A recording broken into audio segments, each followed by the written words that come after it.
നമസ്കാരം. ലൈംഗിക അതിക്രമം നേരിട്ട ഒരു സ്ത്രീക്ക് നീതി നിഷേധിക്കപ്പെടുക, അവർക്ക് സ്വന്തം മുഖവും പേരും വെളിപ്പെടുത്തി രംഗത്ത് വരേണ്ടി വരിക, അതിജീവിതയെന്നോ ഇരയെന്നോ വിളിച്ച് തന്റെ നിശബ്ദയാക്കേണ്ടെന്ന് പറയേണ്ടി വരിക. നമ്മുടെ കേരളത്തിനിത് നാണക്കേടാണ്. PT കുഞ്ഞുമുഹമ്മദിനെതിരെ ആശാ ആച്ചി ജോസഫ് മുഖ്യമന്ത്രിക്ക് നേരിട്ട് പരാതി നൽകിയിട്ടും FIR രജിസ്റ്റർ ചെയ്യാൻ വൈകി. തന്നെ സ്വാധീനിക്കാനും നിശബ്ദയാക്കാനും ശ്രമം നടന്നുവെന്ന് അവർ പറയുന്നു. അവരാവശ്യപ്പെട്ട നിശബ്ദത തന്റെ അന്തസ്സിനുമേൽ നടക്കുന്ന രണ്ടാമത്തെ അതിക്രമമായിരുന്നുവെന്നാണ് ആശ പറയുന്നത്. അവൾക്കൊപ്പമെന്ന് ഉറപ്പിച്ചു പറയുന്ന, സ്ത്രീ സുരക്ഷ പ്രധാന മുദ്രാവാക്യമാക്കുന്ന സർക്കാരിനെതിരെ ഇങ്ങനെ ഒരു ആരോപണം ഉയരുന്നത് എന്തുകൊണ്ടാണ്? അവൾക്കൊപ്പം എന്ന് പറയുമ്പോഴും വേട്ടക്കാരന്റെ രാഷ്ട്രീയം പ്രധാനമോ? രാഷ്ട്രീയ നേട്ടങ്ങൾക്കപ്പുറം സ്ത്രീ സുരക്ഷ, അവൾക്കൊപ്പം പറച്ചിലുകൾ വെറും മുദ്രാവാക്യങ്ങളോ? ഒപ്പമുള്ള വേട്ടക്കാരെ സംരക്ഷിച്ചുകൊണ്ട് അതിജീവിതമാരോടും ഇരട്ടത്താപ്പ് കാട്ടുകയാണോ സർക്കാർ? ഈ വിഷയമാണ് നമ്മൾ പരിശോധിക്കുന്നത്. സ്വാഗതം.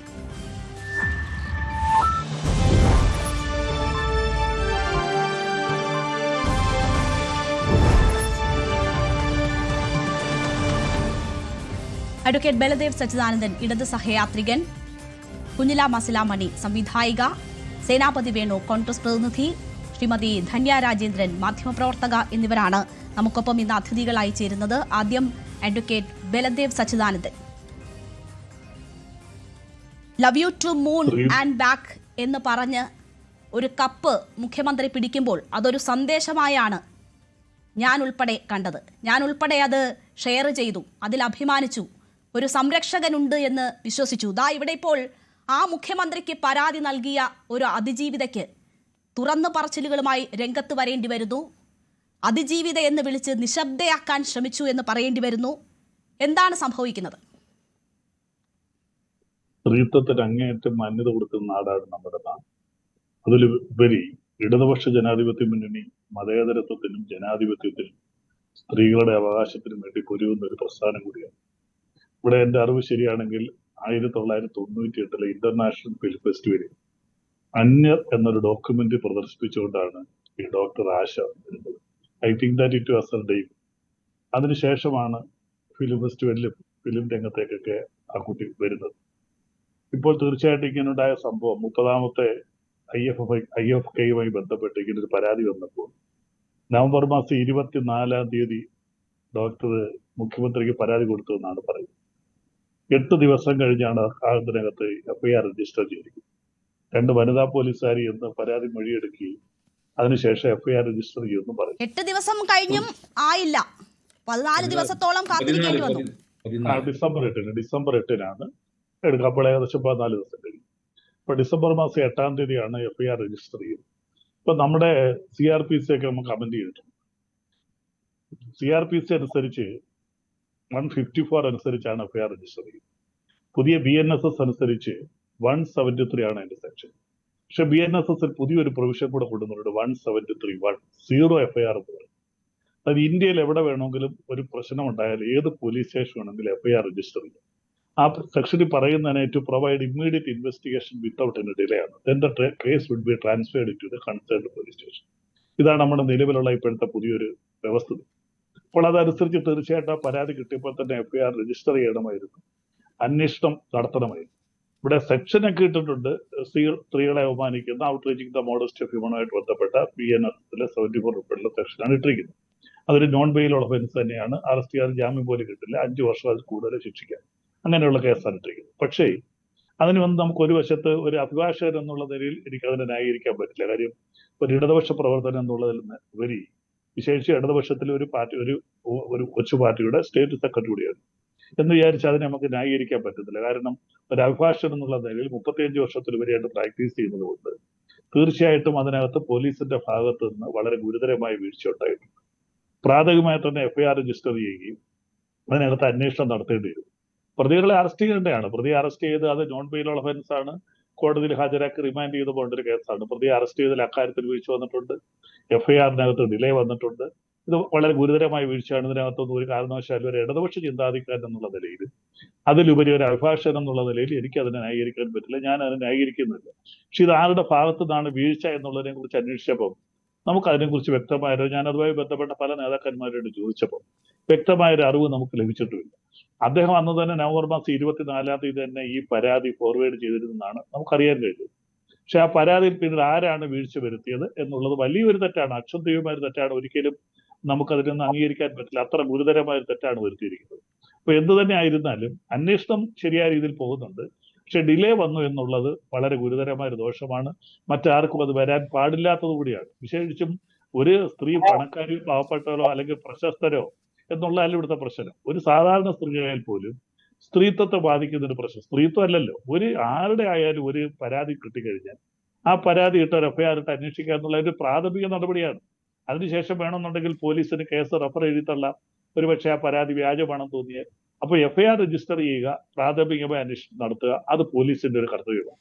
അപ്പോൾ ഹോം ഡിപ്പാർട്ട്മെന്റിന്റെ ബൽദേവ് സച്ചിദാനന്ദൻ, ഞാൻ ഇടപെടുന്നതിൽ താങ്കൾ ക്ഷമിക്കുക. നോക്കൂ, ഇവിടെ ഇപ്പോൾ പോലീസിൽ നേരിട്ട് നൽകിയ ഒരു പരാതിയിൽ നടപടി വൈകുന്ന ഒരു സാഹചര്യമാണ് ഉണ്ടാകുന്നതെങ്കിൽ പോലീസിന്റെ ഭാഗത്തു നിന്നും ഉണ്ടായിട്ടുള്ള വീഴ്ചയെന്ന് പറയാം. നോക്കൂ, ആദ്യം ഈ പരാതി അല്ലെങ്കിൽ ഈ സംഭവം നടന്നതിലെ ഒരു നോട്ട് കൊടുക്കുന്നത് ആർക്കാണ്?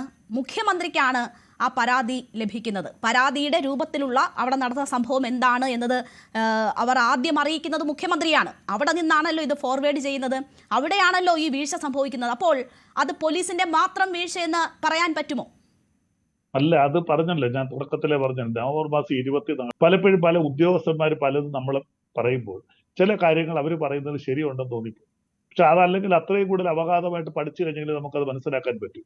ഒരുപക്ഷെ മുഖ്യമന്ത്രി ആരെങ്കിലും തെറ്റിദ്ധരിപ്പിച്ചിട്ടുണ്ടാകും, ഉന്നത ഉദ്യോഗസ്ഥരായിരിക്കും അതിന്റെ പിന്നിൽ. കാര്യം നമുക്കറിയാം, ഇവിടുത്തെ പ്രതി എന്ന് പറയുന്നത് ഉന്നത സ്വാധീനമുള്ള മുൻ MLA ഒക്കെ ആയിട്ടിരുന്ന രാഷ്ട്രീയ വൃത്തങ്ങളിൽ, അത് UDF ആയാലും LDF ആയാലും വളരെ കൂടുതൽ സ്വാധീനിക്കാൻ കഴിയുന്ന, എല്ലാ മേഖലകളിലും സ്വാധീനമുള്ള ഒരു വ്യക്തിയാണ് അദ്ദേഹം. അപ്പൊ അദ്ദേഹം ഏതെങ്കിലും രീതിയിൽ പോലീസ് ഉദ്യോഗസ്ഥരെയോ മറ്റാരെങ്കിലും ഉദ്യോഗസ്ഥരെയൊക്കെ സ്വാധീനിച്ചിട്ടുണ്ട്. ആ സ്വാധീന വലയമാണല്ലോ തീർച്ചയായിട്ടും നവംബർ മാസം 24-ാം തീയതി ഒരു പരാതി നൽകിയതിനൊക്കെ ഡിസംബർ 8 വരെ അത്രയും നീണ്ടു ഒരു ദിവസം, ഏകദേശം 2 ആഴ്ചയോളം ഒരു എഫ്ഐആർ രജിസ്റ്റർ ചെയ്ത് കഴിയാതിരുന്നു. അപ്പൊ സ്വാധീനം ഉണ്ടായിട്ടുണ്ട്, അതിന് തർക്കമൊന്നുമില്ല. പക്ഷെ അതിനകത്ത് മുഖ്യമന്ത്രി നിരപരാധിയാണ് എന്നാണ് എന്റെ ഒരു അഭിപ്രായം. പക്ഷെ സംഭവിച്ചത് 100% തെറ്റായി എന്നാണ് ഞാൻ വിലയിരുത്തുന്നത്. ശരി, പ്രാഥമികമായി ഉള്ള വിശദീകരണം താങ്കൾ ആ വിഷയത്തിൽ നൽകി കഴിഞ്ഞു. ശ്രീ സേനാപതി വേണു, നോക്കൂ, ഒരു ഇടത് സഹയാത്രികനാണ് അദ്ദേഹം ഒരു തരത്തിലും ഉണ്ടായിട്ടുള്ള പിഴവുകളെ ന്യായീകരിക്കുന്നില്ല. അതേസമയം മുഖ്യമന്ത്രി ഇത് അന്നേ ദിവസം തന്നെ ഫോർവേഡ് ചെയ്യുന്നു. പക്ഷേ പോലീസ് സംവിധാനത്തിലുള്ള വീഴ്ച മൂലമാണ് ഇത് സംഭവിച്ചത്, വൈകിയത് എന്നതാണ് അഡ്വക്കേറ്റ് ബൽദേവ് സച്ചിദാനന്ദൻ പറയുന്നത്. താങ്കൾക്ക് ബോധ്യമാകുന്നുണ്ടോ ആ വിശദീകരണങ്ങൾ? രേണുക, ഇന്ന് ഫെബ്രുവരി മാസം 14-ാം തീയതിയാണ്. നമ്മൾ ഇന്ന് ഈ വിഷയം ചർച്ച ചെയ്യുമ്പോൾ 2017 ഫെബ്രുവരി 17-ാം തീയതിയാണ്. എൻ്റെ ഓർമ്മ ശരിയാണെങ്കിൽ 3 ദിവസത്തിന് ശേഷം, ഇന്ന് 17-ാം തീയതിയാണ് ഒരു സിനിമാ താരം ഒരുപക്ഷെ ലോകത്തിന്റെ ചരിത്രത്തിൽ മനസ്സാക്ഷിയെ ഞെട്ടിപ്പിക്കത്ത രീതിയിൽ ക്രൂരമായി വേട്ടയാടപ്പെട്ടത്. പിന്നീട് അങ്ങോട്ടുള്ള 6-7 വർഷക്കാലം ഇതിന്റെ പോരാട്ടങ്ങളാണ്. ഞാനതിന്റെ നാൾ വഴി പറയുന്നതല്ല. ഇതുപോലൊരു ഫെബ്രുവരി മാസത്തിലാണ് നമ്മൾ ഈ വിഷയം വീണ്ടും ചർച്ചയ്ക്ക് വരികയാണ്. ഇവിടെ ബൽദേവ് പറഞ്ഞതിൽ ഞാൻ 2 കാര്യങ്ങളോടുള്ള ഒരു വിയോജിപ്പ്. ഒന്ന്, അദ്ദേഹം സംവിധായകനാണ്, നമുക്ക് ആ കാര്യത്തിൽ തർക്കമില്ല. അദ്ദേഹം നിർമ്മാതാവാണ്, ആ കാര്യത്തിൽ തർക്കമില്ല. പക്ഷേ മൂന്നാമത് അദ്ദേഹം പറഞ്ഞൊരു കാര്യമുണ്ട്. കാരണം എന്താ, ഇടതുപക്ഷ സഹയാത്രികനല്ല, ഇടതുപക്ഷത്തിന്റെ MLA ആയിരുന്നു. ആ MLA ആയിരുന്നു എന്ന ഒറ്റ കാരണം, അല്ലെങ്കിൽ CPM എന്ന് പറയുന്ന ഒരു പാർട്ടിയുടെ പിന്തുണയോടുകൂടി MLA ആയിരുന്നു എന്ന ഒറ്റ കാരണം കൊണ്ടാണ് അദ്ദേഹത്തിനെതിരെയുള്ള കേസ് രജിസ്റ്റർ ചെയ്യാൻ 14 ദിവസം താമസിച്ചത് എന്നുള്ളതാണ്. മുഖ്യമന്ത്രി എന്നും പറയുന്ന ഒരു കാര്യമുണ്ടല്ലോ, നിയമത്തിന്റെ വഴിക്ക് പോകട്ടെ. ഞാൻ മറ്റൊരാളുടെ കാര്യത്തിൽ ഇതുപോലൊരു ഇമെയിൽ സന്ദേശം മുഖ്യമന്ത്രിക്ക് കിട്ടിയപ്പോൾ DIG പൂങ്കുഴലി പുലർച്ചെ 2 മണിക്ക് ഒരാളെ, ഈ ഭീകരന്മാരെയൊക്കെ, അതായത് എന്താ പറഞ്ഞ, നമ്മൾ കശ്മീരിലൊക്കെ ഭീകരന്മാരെയും ഇല്ലെങ്കിൽ കൊടും കുറ്റവാളികളെയും അറസ്റ്റ് ചെയ്യുന്നത് പോലെ പുലർച്ചെ 2 മണിക്ക് ഒരാളെ അദ്ദേഹത്തിന്റെ താമസിക്കുന്ന സ്ഥലം, വാസസ്ഥലമല്ല, എവിടെയാണോ അന്തി ഉറങ്ങുന്ന സ്ഥലത്ത്, മൂന്നാമത്തെ പരാതിയിലാണേ. അല്ല, ഞാൻ പരാതി 3ഓ 4ഓ ആകട്ടെ, ഞാൻ പറഞ്ഞത് എന്താന്ന് ചോദിച്ചാൽ, മുഖ്യമന്ത്രിക്ക് കിട്ടിയ ഒരു പരാതി ശരവേഗത്തിൽ നടപടിയെടുക്കുന്ന ഒരു നാട്ടിൽ ആ മുഖ്യമന്ത്രിക്കൊപ്പം 5 വർഷക്കാലം MLA ആയിരുന്ന ഒരാൾക്കെതിരെ ഒരു പരാതി വരുമ്പോൾ ആ പരാതി വേണു, ഞാൻ ഒരു കാര്യം പറഞ്ഞോട്ടെ. നമ്മൾ എല്ലാ അതിജീവിതമാർക്കും, ഇപ്പോൾ ആശ തന്നെ ഈ ലേഖനത്തിൽ പറയുന്നത്, താൻ ഈ തുറന്നു പറയുന്നത് ഇനി ഒരാൾക്ക് കൂടി തുറന്നു പറയാനുള്ള ധൈര്യമാണ്. നീതിക്ക് വേണ്ടിയുള്ള പോരാട്ടത്തിന് അങ്ങനെ ഒരു മെസ്സേജ് കൊടുക്കണം എന്ന് കരുതിയാണ് അവർ ഈ പോരാട്ടം തുടങ്ങിയിരിക്കുന്നത്. നമ്മളുടെ ഈ ചർച്ചയുടെ ലക്ഷ്യവും അത് തന്നെയാണ്. ഏതെങ്കിലും ലൈംഗിക ആരോപണ പ്രതികളെ വെളുപ്പിക്കലല്ല നമ്മളുടെ ഈ ചർച്ചയുടെ ലക്ഷ്യം. ഞാനൊരു കാര്യം പറഞ്ഞോട്ടെ. താങ്കൾ ഈ സൂചിപ്പിച്ച വ്യക്തിയുമായി ബന്ധപ്പെട്ടുള്ള ആദ്യ കേസിൽ ഇവിടെ പാലക്കാട് ഓഫീസ് പൂട്ടി പലയിടങ്ങളിൽ ഒളിവിൽ കഴിയാനുള്ള അവസരം ഒരുക്കി എന്നുള്ള പരാതി ആ കേസ് അന്വേഷണവുമായി ബന്ധപ്പെട്ടും എനിക്കുണ്ട്. അതുകൊണ്ടാണ് ഞാൻ മൂന്നാമത്തെ പരാതി എന്ന് ആവർത്തിച്ച് പറഞ്ഞത്. ഇനി താങ്കൾ പറഞ്ഞോളൂ. അല്ല, ഞാൻ പറഞ്ഞത് ഒരു പരാതി കിട്ടിയിട്ട്, ഞാൻ പറഞ്ഞതിൻ്റെ അകത്തെ കണ്ടന്റ് ഒന്ന് മാത്രമേ ഉള്ളൂ. ഒരു പരാതി മുഖ്യമന്ത്രിയുടെ കയ്യിൽ കിട്ടുമ്പോൾ ആ പരാതിയെക്കുറിച്ച് 14 ദിവസം ഒരു നടപടിയും ഉണ്ടാകാതെ വരുമ്പോൾ മറ്റൊരു പരാതിയുടെ കാര്യത്തിൽ എല്ലാ പരാതിയെ ഒരേ രീതിയിൽ കാണണമെന്നുള്ള അർത്ഥത്തിൽ മാത്രമേ ഞാൻ പറഞ്ഞുള്ളൂ.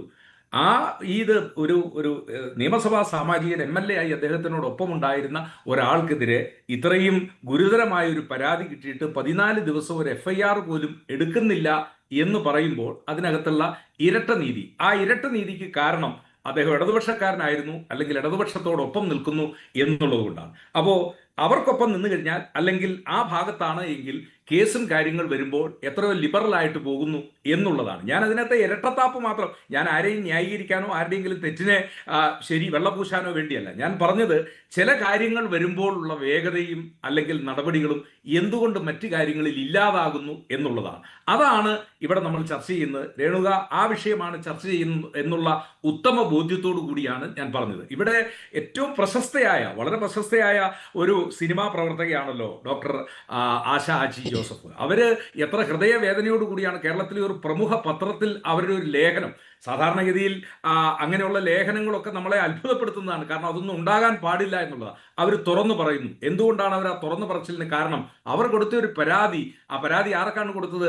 കേരളത്തിന്റെ മുഖ്യമന്ത്രി മാത്രമല്ല, കേരളത്തിന്റെ ആഭ്യന്തര വകുപ്പിന്റെ ചുമതല കൂടി വഹിക്കുന്ന ഒരാൾക്ക് കൊടുത്തൊരു പരാതി 14 ദിവസം കഴിയുമ്പോഴും ആ പരാതിയെക്കുറിച്ച് ഒരു നടപടിയും ഇല്ല എന്നുള്ളത് അത് അവരെ ഭയപ്പെടുത്തുന്നു. ആ നടപടി ഉണ്ടാകാതിരിക്കാനുള്ള കാരണം എന്താണ്? അത് മറ്റൊരു കാരണം, അത് നിർമ്മാതാവായതുകൊണ്ടല്ല, സിനിമാ പ്രവർത്തകനായതുകൊണ്ടല്ല, അത് CPM സഹയാത്രികനായി, ഇടതുപക്ഷ സഹയാത്രികനായി എന്നുള്ള ആ ഒറ്റ പ്രിവിലേജിൽ ഈ കേസ് അട്ടിമറിക്കപ്പെടുന്നു, ഇല്ലെങ്കിൽ കേസ് ദുർബലപ്പെടുത്തുന്നു. അതുകൊണ്ടാണ് അവർ ധൈര്യപൂർവ്വം പുറത്തു വരികയും അവർക്ക് എതിരെ ഉണ്ടായ അതിക്രമത്തെക്കുറിച്ച് അവർ പുറത്തു പറയാൻ തയ്യാറാവുകയും ചെയ്തിട്ടുള്ളൂ. ഞാനിവിടെ സൂചിപ്പിച്ച ഒറ്റ കാര്യം മാത്രമേ ഉള്ളൂ. ഈ കാര്യങ്ങൾ വരുമ്പോൾ ഇതിൻ്റെ അകത്ത് രാഷ്ട്രീയമോ ഇല്ലെങ്കിൽ ഏതെങ്കിലും രീതിയിലുള്ള പ്രത്യയശാസ്ത്രപരമായിട്ടുള്ള കാര്യങ്ങളോ ഒന്നുമല്ലല്ലോ നോക്കേണ്ടത്.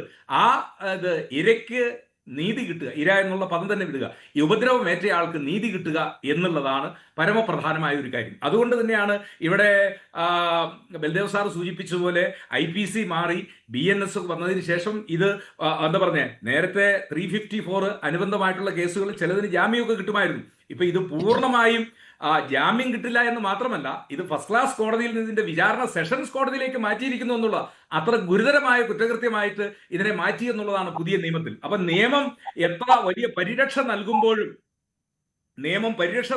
ആ പരിരക്ഷ നൽകേണ്ട ആളുകൾ ഒരു പരാതി സാധാരണ നമ്മൾ ഒരു പോലീസ് സ്റ്റേഷനിൽ അതിർത്തി ശരി അതിന് മാന്തി എന്നതിന് ഒരു പരാതി കൊടുക്കുന്ന ലാഘവത്തിലാണല്ലോ കേരളത്തിന്റെ മുഖ്യമന്ത്രി ഈ പരാതിയെ കണ്ട് എന്നുള്ളതാണ് ഒരു അഭിഭാഷകൻ എന്ന നിലയിൽ എനിക്ക് ആ കാര്യത്തെ കുറിച്ചുള്ള പരാതി. ശരി കുഞ്ഞില, നോക്കൂ, ഇവിടെ ഇപ്പോൾ ഒരു ലൈംഗിക അതിക്രമം നേരിടേണ്ടി വരുന്ന വ്യക്തി, ഒരു ഇര ഏതൊക്കെ സാഹചര്യങ്ങളിലൂടെ കടന്നു പോകേണ്ടി വരുന്നു എന്നത് നമ്മൾ പല കേസുകളിലായി ഇങ്ങനെ കണ്ടുകൊണ്ടിരിക്കുകയാണ്. അവർ കടന്നു പോകേണ്ടി വരുന്ന ബുദ്ധിമുട്ടുകൾ, നടി ആക്രമിക്കപ്പെട്ട കേസിൽ അവർ ഈ കേസന്വേഷണവുമായി ബന്ധപ്പെട്ട് കോടതികളിലും മറ്റും എന്തൊക്കെ അനുഭവിച്ചു എന്നതിന്റെ തുറന്നു പറച്ചിലുകൾ ഉണ്ടായിരുന്നു. ഇനിയും നീതി തേടി മേൽക്കോടതികളിലേക്ക് കാത്തിരിക്കുകയാണ് അവർ. ഇപ്പോൾ ഇതൊരു FIR ഇടുന്നതിന് വന്ന കാലതാമസം, ആ പോരാട്ടത്തിന്, നടി ആക്രമിക്കപ്പെട്ട കേസിന്റെ പോരാട്ടത്തിൽ മുന്നിൽ നിന്ന ഒരു സ്ത്രീക്ക് തന്നെ തുറന്നു പറയേണ്ടി വന്നിരിക്കുന്ന മറ്റൊരവസരമാണ്. അവർ പറയുന്നു 14 ദിവസം കാത്തിരിക്കേണ്ടി വന്നു മുഖ്യമന്ത്രിക്ക് പരാതി കൊടുത്തിട്ട്. തന്നെ പിന്തിരിപ്പിക്കാൻ ശ്രമം നടന്നു, സ്വാധീനിക്കാൻ ശ്രമം നടന്നു പല വിധത്തിൽ എന്ന് പറയുകയാണ്. ജാമ്യം നേടി നമ്മുടെ കോടതികളിലൂടെ എങ്ങനെയാണ് ഇറങ്ങിപ്പോയത് എന്നത് പറയുകയാണ്. അപ്പോൾ ഇത് ആവർത്തിച്ചുകൊണ്ടേയിരിക്കുന്നു. പോരാട്ടങ്ങൾ നടക്കുമ്പോൾ പോലും ഈ സാഹചര്യങ്ങൾക്കൊന്നും യാതൊരു മാറ്റവുമില്ല. നമ്മുടെ സിസ്റ്റം എന്ന് പറയുന്നത് അതിജീവിതമാർക്കൊപ്പമല്ല എന്നൊരിക്കൽ കൂടി തെളിയുകയാണോ? കേൾക്കാലോ അല്ലേ? കേൾക്കാം. അതെ, എനിക്ക് തോന്നണ ഈ വിഷയത്തിന്റെ കാമ്പ് എന്ന് പറഞ്ഞിട്ടുണ്ടെങ്കിൽ, നമ്മള് നീതിക്ക് വേണ്ടി ചെല്ലണ എല്ലാ സിസ്റ്റവും ഒരു ആരുടെ ഭാഗത്താണോ, ആർക്കാണോ അനീതി നേരിട്ടിരിക്കുന്നത് അവരുടെ കൂടെ നിൽക്കാനായിട്ട് ഒരു ബുദ്ധിമുട്ട് അല്ലെങ്കിൽ റിലക്ടൻസ് അവർ കാണിക്കുന്നുണ്ട്. അത് സ്ത്രീകളുടെ കാര്യത്തില് മറ്റ് അരികുവത്കരിക്കപ്പെട്ട വിഭാഗങ്ങളുടെ കാര്യത്തിൽ ഭയങ്കര കൂടുതലാണ്. ഇതിനാണെങ്കിൽ നമ്മൾ കാലാകാലം ഇങ്ങനെ പറഞ്ഞുകൊണ്ടിരുന്നിട്ടും യാതൊരു മാറ്റവും സംഭവിക്കുന്നില്ല എന്നുള്ളിടത്താണ് അതിന്റെ ഇപ്പം പത്രത്തില് ലേഖനം എഴുതേണ്ടി വരുന്ന, അല്ലെങ്കിൽ ആ തരത്തില് കേരളത്തിലെ സമൂഹത്തിന്റെ അടുത്തൊരു പരാതിക്കാരി സഹായത്തിന് അഭ്യർത്ഥിക്കുകയാണ്, നിങ്ങളുടെ പിന്തുണ വേണം എന്ന് പറഞ്ഞിട്ട് അവർ പറയാണ്. ആ സിറ്റുവേഷനിലേക്ക് വീണ്ടും വീണ്ടും എത്തുകയാണ്. എന്തൊക്കെ കഴിഞ്ഞിട്ട് നമ്മളിപ്പോ പറഞ്ഞ പോലെ നടി ആക്രമിച്ച കേസിന്റെ റിപ്പർക്കഷൻസ്, പരിണത ഫലങ്ങൾ കഴിഞ്ഞു, നമ്മൾ അതിന്റെ നാൾവഴികൾ കണ്ടു. WCC പോലെയുള്ള ഒരു മൂവ്മെന്റ് അല്ലെങ്കിൽ ഒരു കളക്റ്റീവ് ഉണ്ടായി. അവരുടെ ഇടപെടൽ കാരണം ഹേമ കമ്മിറ്റി റിപ്പോർട്ട് വന്നു, ഹൈക്കോടതിയിൽ നിന്ന് നിർദ്ദേശം വന്നു, എല്ലാ സിനിമാ സെറ്റുകളിലും ICC വേണം എന്നുള്ളത്. ഇത്രയൊക്കെ കഴിഞ്ഞിട്ടും ഒരു സിനിമാ പ്രവർത്തകയ്ക്ക് അത് ആലോചിച്ച് നോക്കണം, അവർ ജൂറി മെമ്പർ ആയിട്ടാണ് പോയത്. അവർക്ക് അവരുടെ എക്സ്പെർട്ടീസ് കാരണം നിങ്ങളുടെ എക്സ്പെർട്ടീസ് ഞങ്ങൾക്ക് തരൂ, നിങ്ങൾ വിധികർത്താവായി വരൂ എന്ന് പറഞ്ഞ് ക്ഷണിക്കപ്പെട്ട ഒരു സ്ഥലത്ത്, അതായത് അവരുടെ ജോലി സ്ഥലത്ത് അവർക്ക് പിന്നെയും ഇത്രയും അത് കഴിഞ്ഞിട്ടും ഒരു അനീതി നേരിടുകയാണ്. ശരി, അപ്പൊ അനീതി നേരിട്ടു. ഇതൊരു അഭിമാനത്തിന്റെ പ്രശ്നമല്ല. അവിടെ നമ്മൾക്ക് നമ്മുടെ ഭരണഘടന ഉറപ്പുവരുന്ന തുല്യത എന്ന് പറയുന്ന ഒരു സംഗതി, ഒരു ഡിഗ്നിറ്റി എന്ന് പറയുന്ന സംഗതി ലംഘിക്കപ്പെടുകയാണ്. അപ്പൊ നമ്മൾ എന്ത് ചെയ്യും? നമ്മൾ നിയമ സംവിധാനത്തിനെ അപ്രോച്ച് ചെയ്യുമ്പോൾ സ്റ്റേറ്റ് എന്ത് ചെയ്യണം? സ്റ്റേറ്റ് നമ്മുടെ കൂടെയാണല്ലോ നിൽക്കേണ്ടത്. അത് ഉണ്ടാവുന്നില്ല. അപ്പൊ ഞങ്ങൾ എവിടെ പോണം എന്നുള്ളതാണ്. ഇത് ഒരു പരാതിയുടെ കാര്യമല്ല. ഇപ്പം ഈ കേസിൽ ഇതൊരു രാഷ്ട്രീയ പാർട്ടിയുമായി ബന്ധപ്പെട്ട കുറ്റാരോപണം, ഒരു രാഷ്ട്രീയ പാർട്ടിയുമായി ബന്ധപ്പെട്ടതുകൊണ്ട്, അല്ലെങ്കിൽ ഇച്ചിരിയൊക്കെ അറിയപ്പെടുന്ന ഒരാളായതുകൊണ്ട് ഈ കേസ് പുറത്തു വരുന്നു. പക്ഷെ നിങ്ങൾ എനിക്ക് അറിഞ്ഞൂടാ, സ്ത്രീകളായിട്ട് പോലീസ് സ്റ്റേഷനിൽ ചെന്നിട്ടുള്ള ഒരു ഈ പറഞ്ഞ വകുപ്പുകൾ, modesty, outraging the modesty of women, അല്ലെങ്കിൽ ഇതുമായി ബന്ധപ്പെട്ട വകുപ്പുകളിൽ പെട്ട പരാതികളുമായി ഞങ്ങൾ എപ്പോഴൊക്കെ പോലീസ് സ്റ്റേഷനിൽ ചെന്നിട്ടുണ്ടോ അപ്പോഴെല്ലാം ഈ തരത്തിലുള്ള റിയാക്ഷൻ ആണ് പോലീസിന്റെ ഭാഗത്തു നിന്ന് ഉണ്ടാവുന്നുണ്ട് എന്നുള്ളത് ലജ്ജാകരമാണ്. അതെന്താണ്? ഈ നാട്ടിൽ എന്തുകൊണ്ടാണ് അത് മാറാത്തത്? അത്രയ്ക്ക് we are sick and tired. എന്തുകൊണ്ട് ഒരു പോലീസ് സ്റ്റേഷനിൽ ചെല്ലുമ്പോ, അല്ലെങ്കിൽ ഇപ്പൊ പറയുന്നു മുഖ്യമന്ത്രിയുടെ ഭാഗത്തു നിന്നല്ല തെറ്റ് വരുന്നത്, ഓക്കെ, മുഖ്യമന്ത്രി അത് പോലീസിന് കൈമാറുമ്പോൾ പോലീസ് അത് കേസെടുക്കുന്നില്ല, FIR ഇടുന്നില്ല. So who is responsible? മുഖ്യമന്ത്രി? എനിക്ക് അറിഞ്ഞൂടാ എങ്ങനെയാണ് ഈ സംവിധാനം വർക്ക് ചെയ്യണമെന്ന് എനിക്ക് അറിഞ്ഞൂടാ. നമ്മുടെ ആഭ്യന്തര വകുപ്പിന്റെ മേധാവിയായിട്ടുള്ള ആള് ഒരു മീറ്റിംഗ് വിളിച്ച് നിങ്ങൾക്ക് ഇങ്ങനെ ഒരു കേസ് അല്ലെങ്കിൽ പരാതി വന്നിട്ടുണ്ടെങ്കിൽ അടിയന്തരമായിട്ട് FIR രജിസ്റ്റർ ചെയ്യണം എന്നുള്ള ഒരു എന്താ പറയാ സ്ട്രിക്റ്റ് ആയിട്ടുള്ള മാർഗനിർദ്ദേശം ഉണ്ടെങ്കിൽ പോലീസുകാർ അത് ചെയ്യാണ്ടിരിക്കുമോ? അല്ലെങ്കിൽ ഇത് ചെയ്തില്ല എന്നുണ്ടെങ്കിൽ പോലീസുകാരുടെ പണി തെറിക്കും, അല്ലെങ്കിൽ അവർ സസ്പെൻഡഡ് ആവും എന്ന് പറയുന്ന ഒരു സിസ്റ്റം ഉണ്ടെങ്കിൽ അവരത് ചെയ്യാൻ ഇരിക്കുമോ? അവരുടെ ഉപജീവന മാർഗം അല്ലെങ്കിൽ അവരുടെ കൃത്യവിലോപമായി FIR ഇടാതിരിക്കുന്നത് കണക്കാക്കപ്പെടുന്ന ഒരു സ്ഥലത്ത് അവരത് ചെയ്യാതിരിക്കുമോ? എനിക്കറിഞ്ഞൂടാ. എനിക്ക് തോന്നുന്നില്ല അവരുടെ ഡിസിപ്ലിനറി ആക്ഷൻ പോലീസ് ഉദ്യോഗസ്ഥർക്കെതിരെ ഇത്തരത്തിലുള്ള കൃത്യവിലോപം നടത്തുന്നതിന് ഉണ്ടാവുമെങ്കിൽ അതങ്ങനെ ചെയ്യാതിരിക്കുമെന്ന് ഞാൻ കരുതുന്നില്ല. അപ്പൊ എന്തുകൊണ്ടാണ് അത് ഇല്ലാത്തത്? എവിടെയാണ് ഈ മേലധികാരികൾ, അല്ലെങ്കിൽ നമ്മളെ ഇലക്ട് ചെയ്ത് നമ്മൾക്ക് വേണ്ടിയിട്ട്, അതായത് നമ്മളെ പ്രതിനിധീകരിച്ച് ഭരിക്കുക എന്നാണ് പറയണത്. അത് നമ്മുടെ മുകളിൽ രാജാക്കന്മാര് ചെയ്യണ പോലെയല്ല. നമ്മുടെ ആവശ്യങ്ങൾ നമുക്ക് വേണ്ടി നടത്താനായിട്ട് നമ്മൾ വോട്ട് ചെയ്ത് അയച്ചിരിക്കുന്ന ആൾക്കാരാണ്. അവരെന്തുകൊണ്ടാണ് നമ്മുടെ ആവശ്യങ്ങൾ നടത്തി തരാത്തത്? ഞങ്ങൾ സിറ്റിസൺസ് അല്ലേ? ഞങ്ങൾ പോലീസ് സ്റ്റേഷനിൽ ചെല്ലുമ്പോൾ ഞാൻ ഈ രാജ്യത്തെ പൗരയല്ലേ? എനിക്ക് അറിഞ്ഞൂടാ. അപ്പൊ ഈ രാജ്യത്തെ ഒരു പൗരയായിട്ടുള്ള എനിക്ക് ഈ രാജ്യം ഉറപ്പു തരുന്ന അവകാശങ്ങൾ ലംഘിക്കുമ്പോൾ ഞാനത് സിസ്റ്റത്തിന്റെ പരാജയമാണെന്നാണ് പറയണത്. ആ സിസ്റ്റത്തിനെ വേണ്ട രീതിയിൽ നടത്തേണ്ട ആളുകൾ അത് ചെയ്യുന്നില്ല എന്നുള്ളതാണ്. അത് എനിക്കറിഞ്ഞൂടാ.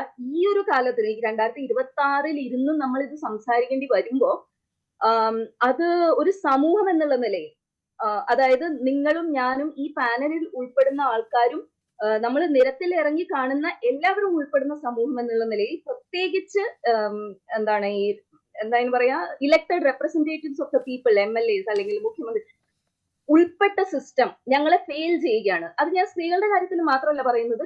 ഇതേ പ്രശ്നം SC/ST വകുപ്പ് ഇടാനായിട്ട്, SC/ST ആക്ട് ഇടാനായിട്ട് വിമുഖത തന്നെയാണ് പോലീസ് സ്റ്റേഷനുകളിൽ പോലീസുകാർ കാണിക്കാറുള്ളത്. അത് ഏത് വിഭാഗം, അരികുവത്കരിക്കപ്പെട്ട ഏത് വിഭാഗത്തിൽപ്പെട്ട ആൾക്കാരായിട്ടുണ്ടെങ്കിലും അത് ചെയ്യുന്നുണ്ട്. അത് പ്രത്യേകിച്ച് രാഷ്ട്രീയ പാർട്ടിമാർ, ഞാൻ ഇത് രാഹുൽ മാങ്കൂട്ടത്തിന്റെ കാര്യത്തിൽ അദ്ദേഹം പറഞ്ഞതുമായിട്ട് ഞാൻ വിയോജിക്കുകയാണ്. അതിനകത്ത് 3ാമത്തെ കേസിലാണ് നിങ്ങൾ പറഞ്ഞതുപോലെ ഉണ്ടായിട്ടുള്ളത്. അപ്പോഴും പോലീസുകാർ തന്നെയാണല്ലോ അദ്ദേഹത്തിന് സംരക്ഷണം ഒരുക്കുന്നത്, കുറ്റാരോപിതന്. സോ ഇതിപ്പം കക്ഷി രാഷ്ട്രീയ ഭേദമന്യേ സ്ത്രീകളുടെ കൂടെ നിൽക്കാൻ, അല്ലെങ്കിൽ സ്ത്രീകൾക്ക് ഭരണഘടന ഉറപ്പ് തരുന്ന അവകാശങ്ങൾ ഞങ്ങൾക്ക് നിഷേധിക്കാനായിട്ട് കക്ഷി രാഷ്ട്രീയ ഭേദമന്യേ ആളുകൾ പ്രവർത്തിക്കുന്നു എന്ന് തന്നെയാണ് അതിന്റെ അർത്ഥം. അത് മാറാതെ എനിക്കറിഞ്ഞൂടാ, എനിക്ക് സത്യമായിട്ട് അറിഞ്ഞൂടാ എവിടെയാണ് പ്രത്യാശ ഉള്ളതെന്ന്, എവിടെയാണ് ഹോപ്പ് ഉള്ളതെന്ന്. തീർച്ചയായും അതേ ഒരു നിസ്സഹായ അവസ്ഥ തന്നെയാണ് ആ തുറന്നു പറച്ചിൽ നമുക്ക് മുന്നിൽ എടുത്തു കാട്ടുന്നത്. ശ്രീമതി ധന്യ രാജേന്ദ്രൻ കൂടി നമുക്കൊപ്പം ചേരുകയാണ്. ധന്യ, ഇതിൽ 2 തരത്തിലുള്ള ആരോപണങ്ങളുണ്ട്. ഒന്ന് സിസ്റ്റം ഫെയിലിയർ എന്ന നിലയിലേക്കാണ്. മറ്റൊന്ന് ഈ സ്ത്രീ സുരക്ഷ അല്ലെങ്കിൽ അവൾക്കൊപ്പം മുദ്രാവാക്യങ്ങളൊക്കെ വെറും രാഷ്ട്രീയ ലക്ഷ്യങ്ങളോടെ ഉള്ളതാണ്, അതിൽ വലിയ ഇരട്ടത്താപ്പുണ്ട് എന്ന ആരോപണങ്ങളാണ്. താങ്കൾ എങ്ങനെയാണ് ഈ വിഷയത്തെ നോക്കിക്കാണുന്നത്? ഒരാൾക്ക് കൂടി ഇങ്ങനെ ഈ രീതിയിൽ ഒരു തുറന്നു പറച്ചിൽ നടത്തേണ്ടി വരുന്ന സംവിധാനമാണ് നമ്മുടെ നാട്ടിൽ ഇപ്പോഴും ഉള്ളത് എന്നത് എത്രമാത്രം വേദനിപ്പിക്കുന്നതാണ്, ഗൗരവമുള്ള സാഹചര്യമാണ്? ഇപ്പോൾ കുഞ്ഞിലെ പറഞ്ഞ കാര്യങ്ങൾ ഞാൻ റിപ്പീറ്റ് ചെയ്യുന്നില്ല. അതായത് ഒരു സിസ്റ്റത്തിന്റെ ഫെയിലിയർ ആണെന്ന് നമുക്ക് എല്ലാവർക്കും അറിയാവുന്ന ഒരു കാര്യമാണ്. പക്ഷെ എനിക്ക് അതിൽ ആഡ് ചെയ്യാനുള്ളൊരു കാര്യം, ഡോക്ടർ ആശ എല്ലാ അഭിമുഖങ്ങളിലും പറയുന്നത് അവർ മുഖ്യമന്ത്രിക്ക് ഒരു കത്തെഴുതി എന്നാണ്. പക്ഷെ ഒരു സാധാരണ പോലീസ് സ്റ്റേഷനിൽ പോയാൽ കംപ്ലൈന്റ് കൊടുത്ത് എഫ്ഐആർ ആകാവുന്ന ഒരു കാര്യമേ ഉള്ളൂ ഇത്. എന്നാലും മുഖ്യമന്ത്രിക്ക് കത്തെഴുതണം, എന്നാൽ മാത്രമേ ഇവിടെ എന്തെങ്കിലും നടക്കൂ എന്ന് ഒരാൾ വിചാരിക്കുന്നത്. അങ്ങനെ വിചാരിക്കവേ why are be forced to think like that? എന്തുകൊണ്ടാണ് അങ്ങനെ വിചാരിക്കേണ്ടി വരുന്നത്? അതായത് മുഖ്യമന്ത്രി കത്തെഴുതിയാൽ മാത്രമേ ഇവിടെ കൃത്യമായി പോലീസ് ജോലി എടുക്കുള്ളൂ എന്ന്. അത് തന്നെ എനിക്ക് തോന്നുന്നു ഒരു ലോസ് ഓഫ് കോൺഫിഡൻസ് ആണല്ലേ ആൾക്കാർക്ക് ഈ ഒരു സിസ്റ്റത്തിന്റെ മേലെ. എനിക്ക് മറ്റു 2-3 കാര്യങ്ങളാണ് പറയാനുള്ളത്. ആക്ച്വലി ഞാൻ ഡോക്ടർ ആശയുടെ ചില ഇന്റർവ്യൂസ് കണ്ടു, വായിക്കുകയും കാണുകയും ചെയ്തപ്പോൾ അവർ പറയുന്നു, ഒരു പ്രായം കഴിഞ്ഞാൽ സ്ത്രീകള് ഇത് എനിക്ക് സംഭവിക്കില്ല എന്ന് വിചാരിക്കുന്ന ഒരു കാര്യം എനിക്ക് സംഭവിക്കുമ്പോൾ എനിക്കുണ്ടായ ഒരു ഷോക്ക് എന്ന്. അതാണ് എനിക്ക് തോന്നുന്നു ആസ് എ വുമൺ എനിക്ക് വല്ലാതെ ഹിറ്റ് ചെയ്ത അതാണ്. അതായത് ഏത് പ്രായമായാലും, എത്ര പ്രായമായാലും ഇതൊക്കെ പിന്നെയും സംഭവിക്കും. അതും കുഞ്ഞിലെ പറഞ്ഞ പോലെ അവരവിടെ പോയത് ഒരു ജൂറി മെമ്പർ ആയിട്ടാണ്. അവർക്കൊരു സ്ഥാനമുണ്ട് അവിടെ. അവരുടെ പ്രായം, സ്ഥാനം ഇതൊന്നും മതിക്കാതെയാണ് ഇത് സംഭവിക്കുന്നത്. അതൊന്നാമത്തെ കാര്യം. 2, വളരെ ഇമ്പോർട്ടന്റ് ആയിട്ട് അവർ പോയിന്റ് ഔട്ട് ചെയ്തൊരു കാര്യമുണ്ട്. പബ്ലിക് പ്രോസിക്യൂട്ടർ ഈ കേസിലെ പബ്ലിക് പ്രോസിക്യൂട്ടർ ഇവർ വിളിക്കുമ്പോൾ പറയുന്നില്ല എനിക്ക് കേസ് കൃത്യമായിട്ട് അറിയാം, ഞാൻ എല്ലാം ചെയ്യാമെന്ന് പബ്ലിക് പ്രോസിക്യൂട്ടർ പറയുന്നു. ആ ഫോൺ എടുക്കുന്നത് തന്നെ പല പ്രാവശ്യം ഫോൺ വിളിച്ചതിന് ശേഷമാണ് പബ്ലിക് പ്രോസിക്യൂട്ടർ ഫോൺ എടുക്കുന്നത്. ഇങ്ങനെ ഈ ഉറപ്പ് നൽകിയിട്ട് 2-3 ദിവസം കഴിഞ്ഞ് ഡോക്ടർ ആശ പത്രത്തിൽ വായിക്കുന്നത് ഇയാൾക്ക് മുൻകൂർ ജാമ്യം കിട്ടി എന്നാണ്. അപ്പൊ ഡോക്ടർ ആശ ചോദിക്കുന്ന ഒരു ചോദ്യം, ഇപ്പൊ എല്ലാവരും അവരോട് പറയുന്നു സർക്കാരിന് ഒരു കത്ത് എഴുതണം, ഒരു സ്പെഷ്യൽ പബ്ലിക് പ്രോസിക്യൂട്ടർ. അതായത് വ്യത്യാസം എന്താ വെച്ചാൽ സ്പെഷ്യൽ പബ്ലിക് പ്രോസിക്യൂട്ടർ ഈ കേസിൽ വളരെയധികം കോൺസെൻട്രേറ്റ് ചെയ്ത് ഫൈറ്റ് ചെയ്യും. ചിലപ്പോൾ ഒരു SPPക്ക് ഒരു കേസേ ഉണ്ടാവുള്ളൂ. പബ്ലിക് പ്രോസിക്യൂട്ടർ എന്ന് വെച്ചാൽ ഒരു ദിവസം 20-30 കേസുകളൊക്കെയാണ് പബ്ലിക് പ്രോസിക്യൂട്ടറുടെ ഓഫീസ് ഡീൽ ചെയ്യുന്നത്. എനിക്ക് തോന്നുന്നു ഇതൊരു വലിയ പ്രശ്നം തന്നെയാണ്. ഇത് കേരളത്തിൽ മാത്രം പ്രശ്നമല്ല, എല്ലാവരുടെയും. സ്റ്റേറ്റ് ആണ് ഒരു സ്ത്രീയോ അല്ലെങ്കിൽ ഒരു വിക്ടിമിന്റെ ഭാഗത്ത് ഒരു സ്റ്റേറ്റ് ആണ് ഫൈറ്റ് ചെയ്യുന്നത്. സ്റ്റേറ്റിന് പബ്ലിക് പ്രോസിക്യൂട്ടേഴ്സിന് 1000 കേസുകളാണ്. അവർക്ക് അതൊന്നും പഠിക്കാൻ സമയമില്ല, അതിനുള്ള സ്റ്റാഫ് ഇല്ല, പലയിടത്തും ശമ്പളമില്ല. ഇതെല്ലാം പ്രാക്ടിക്കൽ പ്രോബ്ലംസ് ആണ്. ഇപ്പൊ ഡോക്ടർ ആശ ഇപ്പൊ WCCന്റെ മെമ്പർ ആയതുകൊണ്ടും കേരളത്തിൽ റെസ്പെക്റ്റഡ് ആയിട്ടുള്ള ഒരു ഫിലിം വർക്കർ ആയതുകൊണ്ടും ചിലപ്പോൾ മുഖ്യമന്ത്രി കത്തെഴുതി SPPI കേസിൽ വെക്കുമായിരിക്കാം. പക്ഷെ ആ ഒരു പ്രിവിലേജ് നമ്മൾ ഇടപെടുന്ന എല്ലാവർക്കും ഇല്ല അല്ലേ? അപ്പൊ ഇതൊക്കെയാണ് നമ്മൾ ഇതിൽ ആലോചിക്കണം. ഞാൻ കുറച്ച് ദിവസം ആ പ്രിവിലേജ് ഇല്ല എന്നതും ആശ തന്നെ ചൂണ്ടിക്കാട്ടുന്നുണ്ട്. അപ്പോൾ മറ്റ് സാധാരണക്കാരായിട്ടുള്ള അരികുവൽക്കരിക്കപ്പെടുന്നവരുടെ അവസ്ഥ എന്താണെന്ന് ചൂണ്ടിക്കാട്ടിക്കുന്നു. ഞാൻ ഒരു കാര്യം ചോദിക്കട്ടെ ധന്യ, ഇവിടെ നോക്കൂ, അതിനും എത്രമാത്രം ഗൗരവതരമാണ്. ഒരു അധികാര പ്രയോഗമാണല്ലോ അവിടെ നടന്നിരിക്കുന്നത്. ഏതാണ്ട്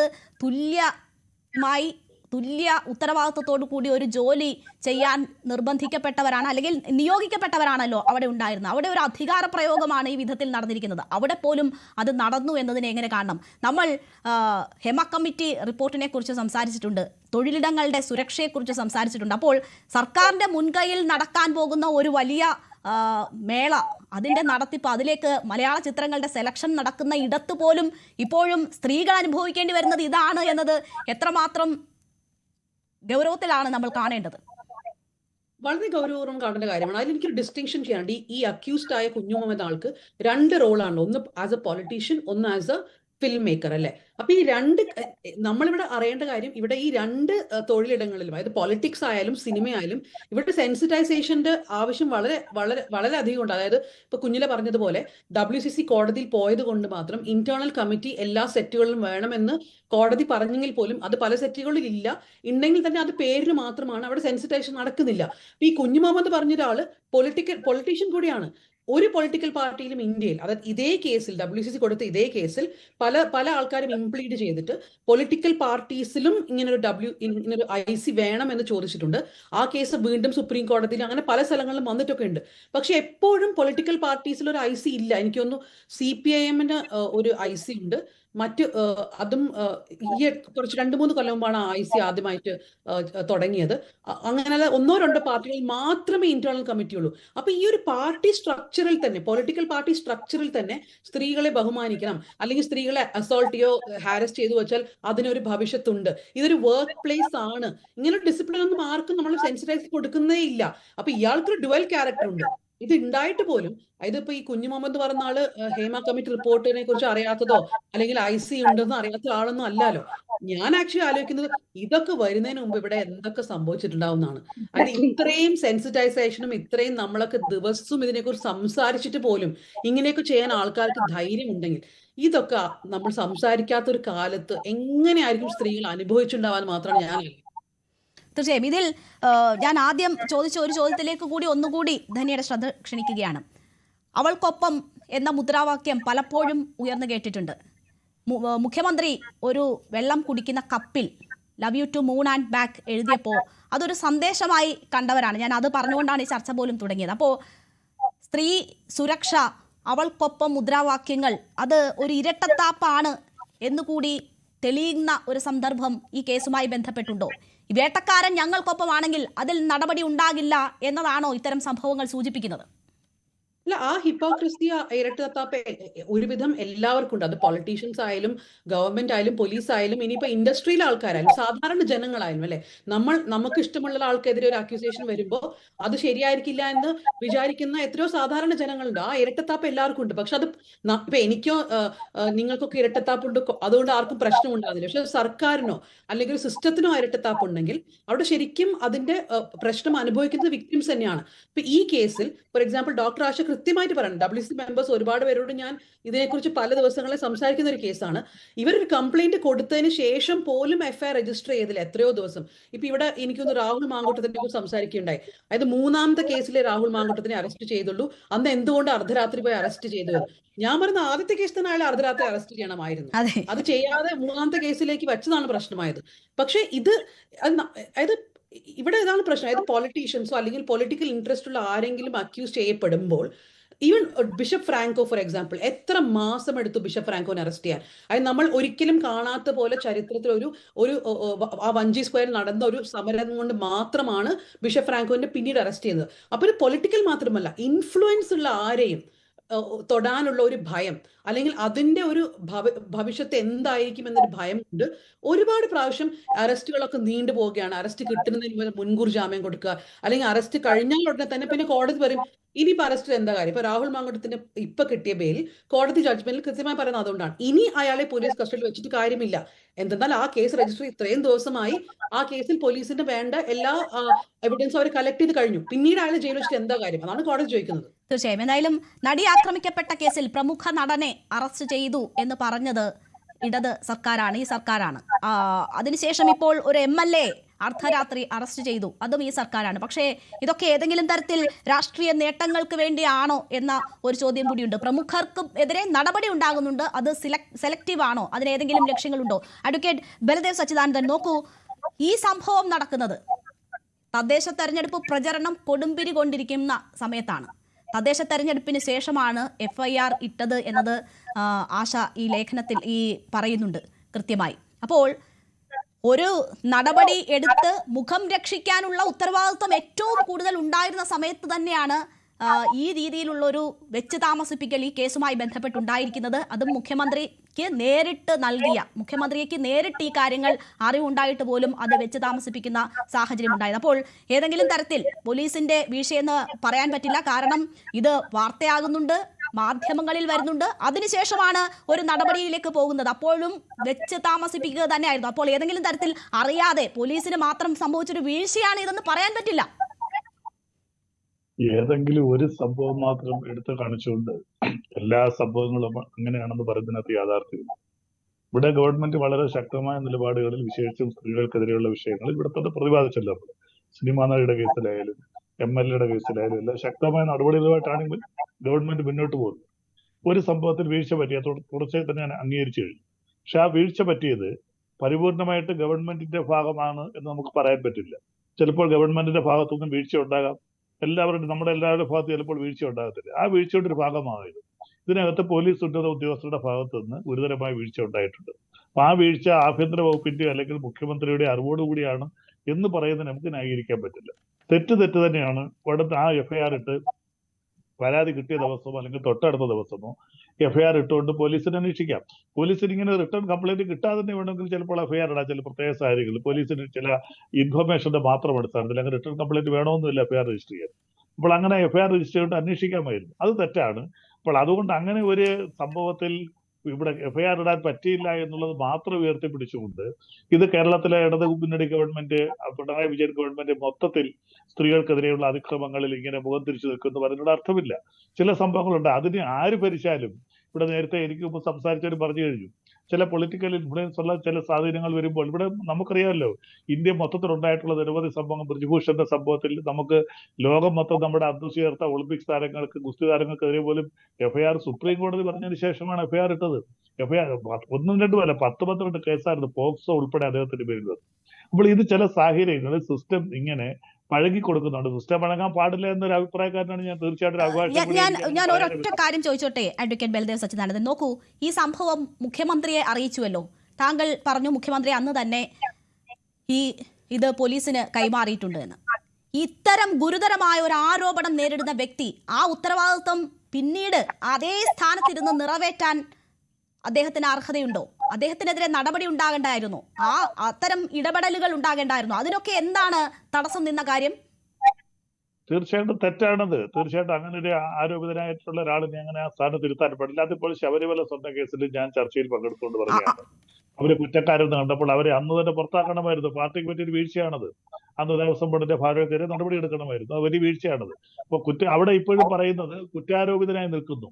ഈ കുറ്റം തെളിഞ്ഞിട്ടില്ല. കുറ്റശിക്ഷിക്കണം നമുക്കറിയാം. കോടതിയിൽ പോയി കേസ് ശിക്ഷിക്കണമെങ്കിൽ കുറഞ്ഞ 4-5 വർഷം എടുക്കും. ഇതിനകത്ത് മുകളിൽ ഹൈക്കോടതിയുണ്ട്, സുപ്രീം കോടതിയുണ്ട്. അവിടെയൊക്കെ പോയി സ്റ്റേ വാങ്ങിച്ചു കഴിഞ്ഞാൽ 10-15 വർഷമായി വിചാരണ പോലും തുടങ്ങാതെ കിടക്കുന്ന കേസുകൾ ഞങ്ങളുടെ കയ്യിൽ ഇരിപ്പുണ്ട്. വർഷങ്ങളായി 2012 കേസുകൾ എന്റെ കയ്യിൽ ഇരിപ്പുണ്ട്. അപ്പൊ അതുകൊണ്ട് സിസ്റ്റത്തിനകത്ത് ഇങ്ങനെ ഒരുപാട് ഫെയിലുകളുണ്ട്. ഈ വിശേഷിച്ച് ഒരു ജനാധിപത്യ വ്യവസ്ഥയിൽ ഇങ്ങനെയുള്ള സിസ്റ്റത്തിന് ഫെയിലുകളുണ്ട്. എന്നാൽ അത് ഇല്ലാതാക്കണം. ഫെയിലുകൾ ഇല്ലാതാക്കാനാണല്ലോ നമ്മുടെ ഒരു നിയമവ്യവസ്ഥയായാലും നമ്മുടെ ഡെമോക്രസി ആയാലും ഭരണകൂടമായാലും ലെജിസ്ലേച്ചർ ആയാലും പുതിയ നിയമങ്ങൾ തന്നെ വരുന്നത് നിലവിലുള്ള സിസ്റ്റത്തിൽ എന്തൊക്കെ പരാജയമുണ്ടോ ആ പരാജയങ്ങൾ ദൂരീകരിച്ചുകൊണ്ട് മുന്നോട്ട് പോകാനാണ്. പക്ഷെ ഒരിക്കലും നമ്മൾ ഒരു കാര്യം മനസ്സിലാക്കുകയാണ്, എല്ലാവരും കൂടെ ഞാൻ പറയുന്നത്, പലപ്പോഴും മാറി വരുന്നത് വ്യക്തികളാണ്. നമുക്ക് മാറേണ്ടത് വ്യക്തിയല്ല, വ്യവസ്ഥിതിയാണ്. വ്യവസ്ഥിതി പലപ്പോഴും പഴയ രീതിയിൽ തന്നെ നിൽക്കുന്നു. ആ വ്യവസ്ഥയ്ക്ക് ഒരു പരിപൂർണമായ അല്ലെങ്കിൽ സമൂലമായ ഒരു മാറ്റമാണ് നമുക്ക് ഉണ്ടാകുന്നത്. പലപ്പോഴും അത് സംഭവിക്കുന്നില്ല. ആ സിസ്റ്റം അതേ രീതിയിൽ തന്നെ പോകുന്നു. അപ്പോൾ നമ്മൾ ഇതുപോലെ തെറ്റുകൾ വരുമ്പോൾ നമ്മൾ 2-3 ചർച്ച, ഇപ്പൊ തന്നെ ഈ ചാനലിൽ തന്നെ ഈ സിസ്റ്റവുമായി ബന്ധപ്പെട്ട് ചിലപ്പോൾ ഈ ഡോക്ടർ ആശയുടെ കാര്യം ഒരു ചർച്ച, അല്ലെങ്കിൽ ഇനി വന്ന ഒരു ചർച്ച. 2 ദിവസം കഴിയുമ്പോൾ നിങ്ങൾ എന്താ ചെയ്യുന്നത്? നിങ്ങൾ പുതിയ വാർത്തയിലേക്ക് പോകും. പത്രങ്ങളെല്ലാം ഇന്ന് മനോരമയിൽ വലിയ വാർത്ത വന്നു. 2 ദിവസം കഴിഞ്ഞാൽ മനോരമ എഡിറ്റ് നല്ലപ്പോഴാണ് മനോരമ, എനിക്ക് തോന്നുന്നു മനോരമയുടെ 100 ചില്ലാനം വർഷത്തെ ചരിത്രത്തിൽ ആദ്യമായിട്ടാണ് ഫോട്ടോ വെച്ച്, ഒരു വിക്ടിമിന്റെ ഫോട്ടോ വെച്ച് ഒരു എഡിറ്റോറിയൽ ഇടും.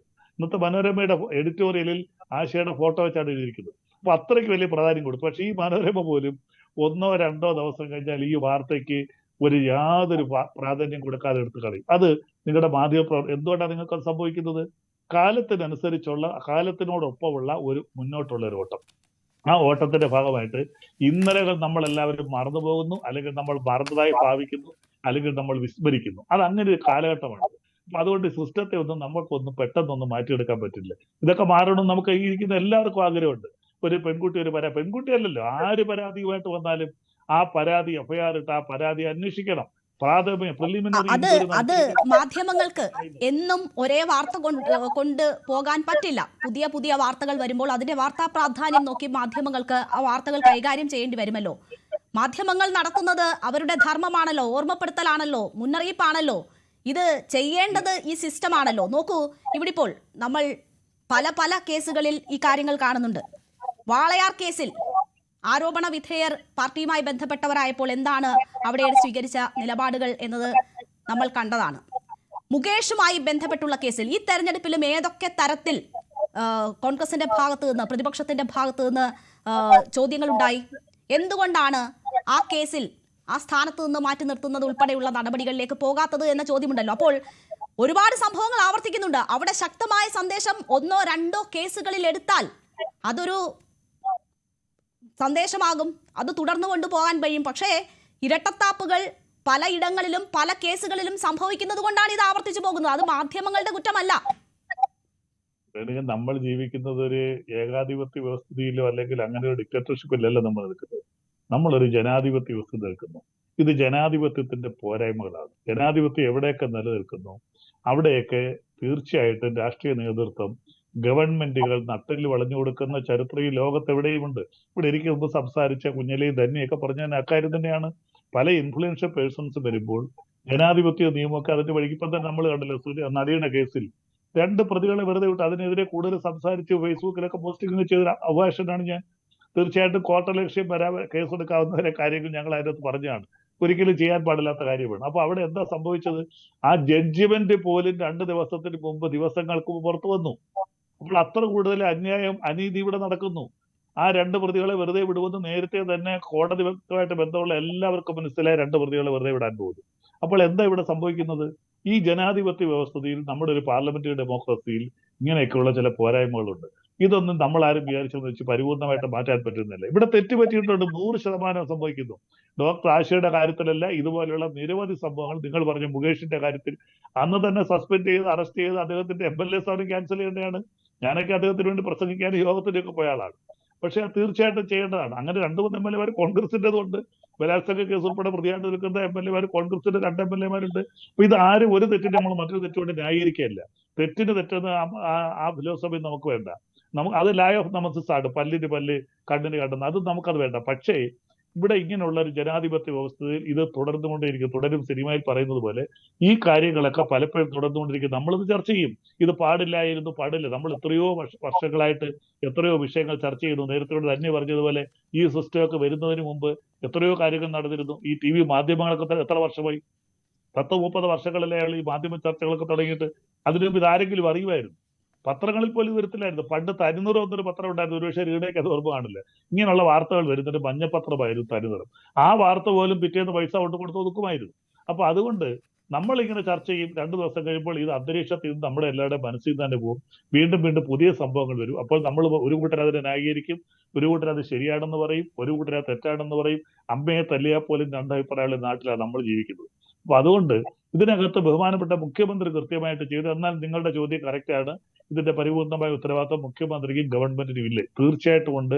ഇത്രയും 14 ദിവസം ഡിലേ വന്നതും അദ്ദേഹത്തിന് ജാമ്യം കിട്ടിയതിലും അദ്ദേഹത്തിന് അറസ്റ്റ് ചെയ്ത് ജയിലിലാക്കാതിലുള്ള ഉത്തരവാദിത്വം ഗവൺമെന്റിന്റെ ഭാഗത്തുനിന്നുണ്ട്. അതിന്റെ ഉത്തരം നിങ്ങൾ തന്നെ പറഞ്ഞു കഴിഞ്ഞു. തീർച്ചയായിട്ടും അദ്ദേഹം ഒരു മുൻ MLAയും വളരെ കൂടുതൽ പൊളിറ്റിക്കൽ ഇൻഫ്ലുവൻസ് ഉള്ള ഒരു വ്യക്തിയൊക്കെ ആയതുകൊണ്ട് നിയമം ചിലപ്പോൾ അങ്ങനെയൊക്കെ വഴങ്ങിക്കൊടുക്കും. നമ്മളെല്ലാവരും ചിലപ്പോൾ വിഷമത്തോടെ നമുക്ക് നോക്കി നിൽക്കാൻ മാത്രമേ പറ്റൂ. നടിയുടെ കാര്യത്തിൽ സംഭവിച്ചതുപോലെ അതും ഇനി മുകളിലോട്ട് ചെല്ലുമ്പോൾ എന്താ സംഭവിക്കുന്നത്? ചിലപ്പോൾ ആ പ്രതികളും നിരപരാധികളായിട്ട് ഹൈക്കോടതി പറഞ്ഞേക്കാം. പല പ്രതികളും നമുക്കറിയാലോ, ജില്ലാ കോടതി ശിക്ഷിക്കുന്ന പ്രതികൾ പലരും ഹൈക്കോടതി ചെല്ലുമ്പോൾ വെറുതെ വിടും. കാര്യം അവിടെ വീണ്ടും എവിഡൻസ് അഡ്യൂസ് ചെയ്യുന്നില്ല. അഡ്യൂസ് ചെയ്യപ്പെട്ട എവിഡൻസ് വെച്ചുള്ള വീണ്ടുമുള്ള വിസ്താരം മാത്രമാണ് അവിടെ നടക്കുന്നത്. അവിടെ അത് മാത്രം കൺസിഡർ ചെയ്യാണ്. പുതിയതായിട്ട് അവിടെ വിസ്താരമൊന്നും ഉണ്ടായില്ല. അപ്പോൾ അതുകൊണ്ട് ഇതൊരു നിയമവ്യവസ്ഥയുടെ പോരായ്മയാണ്. ഈ പോരായ്മ നമുക്ക് പരിപൂർണമായിട്ടൊന്നും പരിഹരിച്ചുകൊണ്ട് പോകാൻ പറ്റില്ല. ഇവിടെ തെറ്റ് സംഭവിച്ചിട്ടുണ്ട്. ആ തെറ്റ് സംഭവിക്കാൻ പാടില്ലാത്തതാണ് എന്നുള്ള കാര്യത്തിൽ എനിക്ക് യാതൊരു തർക്കവുമില്ല. ശരി, CPM പ്രതിനിധിയെ നമ്മൾ ഈ ചർച്ചയുമായി ബന്ധപ്പെട്ട് ചോദിച്ചിരുന്നു. പക്ഷേ ഈ ചർച്ചയ്ക്ക് ഗസ്റ്റുകളെ അയക്കുന്നില്ല എന്നതാണ് ബന്ധപ്പെട്ടവർ നമ്മളെ അറിയിച്ചത്. അദ്ദേഹം ഒരു തരത്തിലും ഈ സംഭവങ്ങളെ ന്യായീകരിച്ചുകൊണ്ടല്ല ഇവിടെ സംസാരിക്കുന്നത്.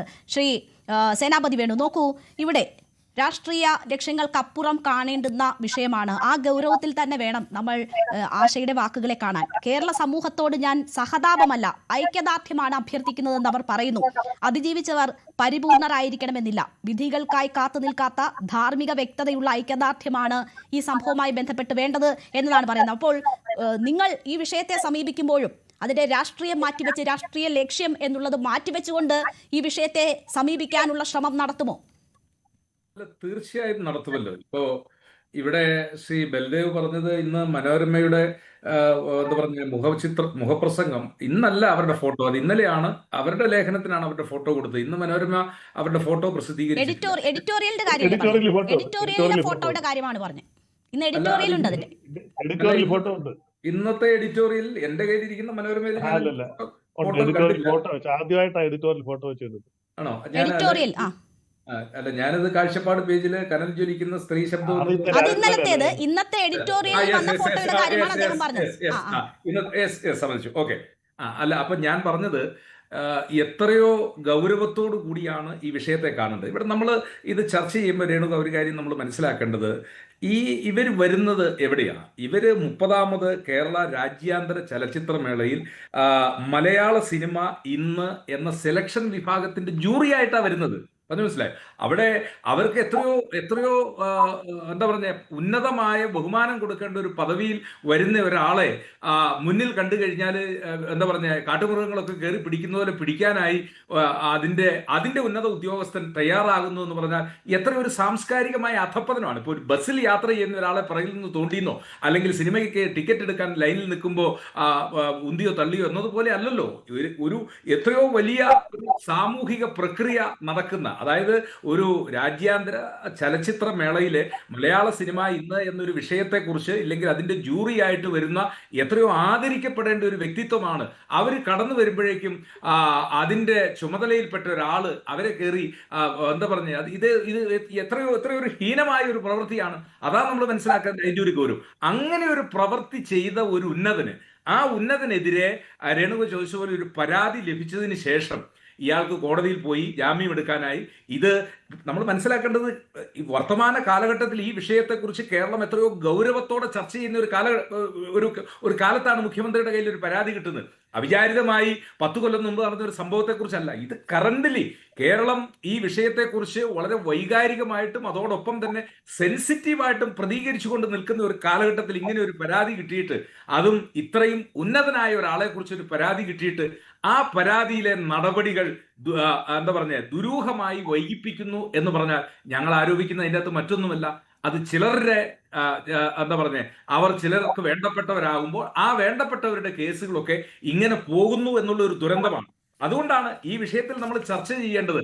ഇവിടെ ഇത്രയും ഉന്നതനായ ഒരു വ്യക്തി ഇത്രയും ഒരു ഹീനകൃത്യം ചെയ്തതിന് ശേഷം അയാൾക്കെതിരെ ഇപ്പൊ തന്നെ കോടതിയിൽ നിന്ന് ജാമ്യം എടുത്തു.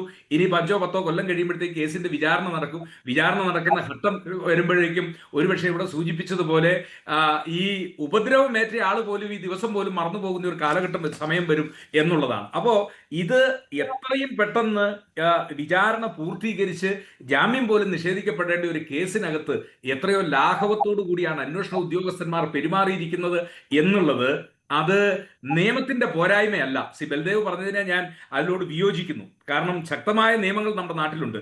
പക്ഷേ ആ നിയമങ്ങൾ നടപ്പിലാക്കേണ്ട, ഇംപ്ലിമെന്റ് ചെയ്യേണ്ട സിസ്റ്റം പലപ്പോഴും അതിന്റെ ലൂപ്പ് ഹോളിലൂടെ ഇത്തരത്തിലുള്ള ആളുകൾക്ക് രക്ഷപ്പെടാനുള്ള വേദി ഒരുക്കുന്നു എന്നുള്ളതാണ്. അതാണ് നമ്മൾ ഇന്നത്തെ വിഷയത്തിൽ ചർച്ച ചെയ്യേണ്ടത്. കാരണം ഇത്ര ഉന്നതരായ ആളുകൾ ഈ കുറ്റകൃത്യങ്ങൾ ചെയ്തു കഴിയുമ്പോൾ അവർക്കെതിരെ ഒരു നടപടിയുമില്ല. അവർ മുൻകൂർ ജാമ്യാപേക്ഷയുമായിട്ട് പോയി കഴിഞ്ഞാൽ അവർക്ക് ജാമ്യം കിട്ടുന്നു. പ്രോസിക്യൂഷൻ അതിനെ വേണ്ട രീതിയിൽ എന്തുകൊണ്ട് എതിർക്കുന്നില്ല എന്നുള്ള കാര്യം പോലും. കുഞ്ഞില, നോക്കൂ, ഇവിടെ ഇപ്പോ വലിയൊരു ആശങ്ക ഈ കേസിന്റെ മുന്നോട്ട് പോക്ക് എങ്ങനെയായിരിക്കും എന്നതുമായി ബന്ധപ്പെട്ട് അവർ പ്രകടിപ്പിക്കുന്നുണ്ട്.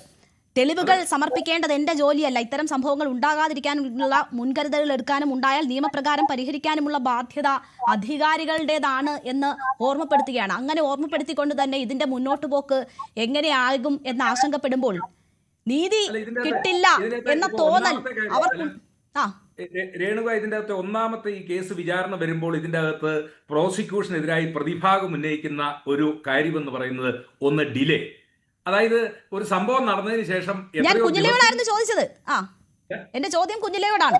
നമ്മുടെ സമയം തീരുകയാണല്ലോ. കുഞ്ഞില പറഞ്ഞോളൂ. ഞാൻ ജസ്റ്റ് ഒരു 3 കാര്യങ്ങൾ നമ്മൾ സംസാരിച്ചുകൊണ്ടിരിക്കുമ്പോൾ ഒന്ന് പറഞ്ഞോട്ടെ. ഇപ്പൊ നമ്മൾ ഉപയോഗിക്കുന്ന ഭാഷ, ലെറ്റ്സ് ബി കെയർഫുൾ. ചാടി പിടിക്കുക, കാട്ടുമൃഗത്തിനെ പോലെ, അങ്ങനെയുള്ള നമുക്ക് ഡീറ്റെയിൽസ് അവരുടെ ഭാഗത്ത് നിന്ന് അവർ ഡീറ്റെയിൽസ് ഒന്നും പറഞ്ഞിട്ടില്ല. നമുക്ക് അങ്ങനെയുള്ള ഭാഷ ഉപേക്ഷിക്കാം. അതിന്റെ നുവാൻസസിലേക്ക് ഞാൻ കടക്കുന്നില്ല എന്തുകൊണ്ട് ഉപേക്ഷിക്കണമെന്ന്. ഒരു ഇൻസ്റ്റിങ്ക്റ്റ് വെച്ച് നമ്മൾ നിയന്ത്രിച്ച് നിർത്തേണ്ട ഒരു സംഗതിയാണ് എന്നുള്ള ഒരു ധ്വനിയാണ് അത് കൊടുക്കുന്നത്. പിന്നെ ഒന്നാമത് അവർ പെൺകുട്ടിയല്ല, അവർ കുട്ടിയല്ല, അവരൊരു സ്ത്രീയാണ് പരാതിക്കാരി. ഓക്കെ. പിന്നെ ഉള്ളത് നമ്മള് ആളുകളാണ് ഈ പറഞ്ഞ വ്യവസ്ഥിതി ഉണ്ടാക്കുന്നത് അല്ലെങ്കിൽ സംവിധാനം ഉണ്ടാക്കുന്നത്. പീപ്പിൾ തന്നെയാണ് സിസ്റ്റം ഉണ്ടാക്കുന്നത്.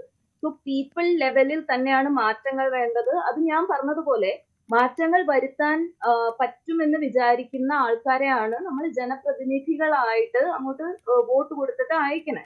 അപ്പൊ അവരുടെ കടമയാണ് നിർവഹിക്കേണ്ടത്. എന്തൊക്കെയാണോ അവർ ഇലക്ഷൻ മാനിഫെസ്റ്റോയിൽ പറയുന്നത്, തെരഞ്ഞെടുപ്പ് പ്രചരണ സമയത്ത് പറയുന്നത്, എന്തിനൊക്കെ വേണ്ടിയാണ് നിലകൊള്ളുന്നത്, സമത്വം തുടങ്ങിയ ആശയങ്ങൾക്ക് വേണ്ടി നിലനിൽക്കുന്നു എന്ന് വിചാരിക്കുന്നവരെ നമ്മൾ വോട്ട് കൊടുത്തയക്കുമ്പോൾ അതിനുവേണ്ടി നിലനിൽക്കുക എന്നുള്ളതാണ് അവരുടെ ഉത്തരവാദിത്വം. പിന്നെ നിങ്ങൾ പറയുന്നത് ഈ പറഞ്ഞ നീതിന്യായ വ്യവസ്ഥയിൽ വരുന്ന കാലതാമസം, അത് ഈ പറഞ്ഞതുപോലെ നമ്മുടെ രാജ്യത്തെ ഒരു ഭയങ്കരമായിട്ടുള്ള പ്രശ്നമാണ്. അത് ഇതിലെല്ലാം പറഞ്ഞത് ശരിയാണ്. ഒരു എത്രയോ 10 വർഷമൊക്കെ കഴിഞ്ഞിട്ടാണ് അതിന്റെ വിചാരണ തുടങ്ങുന്നത് എന്നുള്ളത്.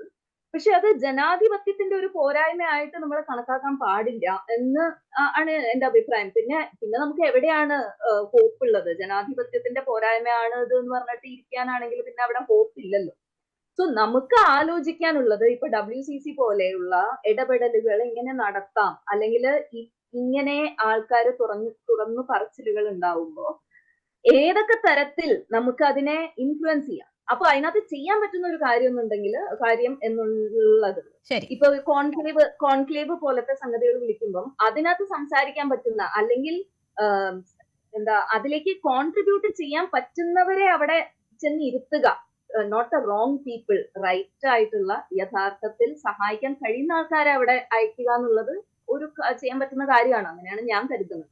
ശരി ധന്യ, നോക്കൂ, ഇവിടെ ഇപ്പോൾ എൻ്റെ ശബ്ദം നാളെ മറ്റൊരു സ്ത്രീക്ക് സംസാരിക്കാനുള്ള ഭയം കുറച്ചുകൂടി കുറയ്ക്കും എന്ന് ആശ പറയുന്നുണ്ട്. അതോടൊപ്പം തന്നെ ഈ സുരക്ഷ ഉറപ്പാക്കുന്നവരുണ്ടല്ലോ, സുരക്ഷ വാഗ്ദാനം ചെയ്യുന്നവർ അതിൻ്റെ ഉത്തരവാദിത്തം ഏറ്റെടുക്കണം എന്ന ആവശ്യം ഉയർത്തിക്കാട്ടാൻ കൂടിയാണ് ഞാനിത് പറയുന്നതെന്ന് പറയുന്നു. ഈ രണ്ട് കാര്യങ്ങളിലും ഈ തുറന്നു പറച്ചിൽ ഒരു മാറ്റം സൃഷ്ടിക്കുമെന്ന് താങ്കൾ കരുതുന്നുണ്ടോ? ഇല്ല, തുറന്നു പറച്ചിൽ തീർച്ചയായിട്ടും മറ്റുള്ളവർക്ക് ധൈര്യം കൊടുക്കും. ഫോർ എക്സാമ്പിൾ, ഇപ്പോൾ ഈ ആക്ടർ അസോൾട്ട് കേസിൽ അതിനുശേഷം ഒരു ക്രിസ്മസ് ലഞ്ചിന് മുഖ്യമന്ത്രിയോടൊപ്പം അവരെ കണ്ടതിന് ശേഷമാണ് സിസ്റ്റർ റാണിത്ത് എന്ന് പറഞ്ഞ് ബിഷപ്പ് ഫ്രാങ്കോ കേസ് സിസ്റ്റർ പുറത്തേക്ക് വന്നതല്ലേ. സിസ്റ്റർ റാണിത്ത് വന്നതിന് ശേഷം ഇപ്പോൾ ഡോക്ടർ ആശ പുറത്തേക്ക് വരുന്നു. തീർച്ചയായിട്ടും ഒരുപാട് പേർക്ക്, അതായത് the shame should shift sides എന്നാണ് ജിസേൽ പെലിക്കോട്ട് പറഞ്ഞത്. അതായത് ഷെയിം ഫീൽ ചെയ്യേണ്ടത് വിക്ടിംസിനല്ല, അത് അക്യൂസ്ഡിനാണ് എന്ന് വിശ്വസിക്കുന്ന ആൾക്കാരാണ് ഇവരെല്ലാവരും. ഞാൻ ആക്ച്വലി 2-3 ദിവസം മുമ്പ് നീല ലോഹിതദാസ് നാടാറിന്റെ ഒരു കേസിൽ, അദ്ദേഹത്തിന് 2 കേസ് ഉണ്ടായിരുന്നു. അതിലൊരു കേസിൽ ഈയിടെയായിട്ട് ഹൈക്കോടതി പിന്നീട് സുപ്രീം കോടതി അക്വിറ്റ് ചെയ്തു. ആ കേസിലെ വിക്ടിമിനോട് ഞാൻ സംസാരിക്കുകയായിരുന്നു. അവരിപ്പോൾ റിട്ടയർമെന്റ് ഒക്കെ കഴിഞ്ഞ് ഡൽഹിയിൽ വർക്ക് ചെയ്യാണ്. അവർ പറയായിരുന്നു അവരുടെ കേസിൽ ആദ്യത്തെ സെഷൻസ് കോർട്ടിൽ 1 കൊല്ലമായിട്ട് അയാൾക്ക് പണിഷ്മെന്റ് കൊടുത്ത് 25 വർഷങ്ങൾക്ക് ശേഷമാണ് ആ അപ്പീല് ഹൈക്കോടതിയിൽ വരുന്നത്. 25 വർഷങ്ങൾക്ക് ശേഷം അപ്പൊ ഞാനൊന്നും ജേർണലിസ്റ്റ് ആവുന്ന കാലത്തല്ല ഈ കംപ്ലൈന്റ് വന്നത്. എനിക്ക് അതിന്റെ കൃത്യമായിട്ട് ഡീറ്റെയിൽസ് ഒന്നും അറിയില്ലായിരുന്നു. അപ്പൊ അവർ പറയായിരുന്നു ആ അപ്പീല് വന്നത് പോലും അവർക്ക് അറിയില്ല. അടുത്ത ദിവസം പത്രത്തിലാണ് വായിക്കുന്നത് ഇയാളെ അക്വിറ്റ് ചെയ്തു എന്ന്. എന്നിട്ട് ഇവർ പ്രോസിക്യൂട്ടറെ കണ്ടുപിടിച്ച് വിളിച്ചു ചോദിക്കുകയാണ് എന്താണ് സംഭവിച്ചത്.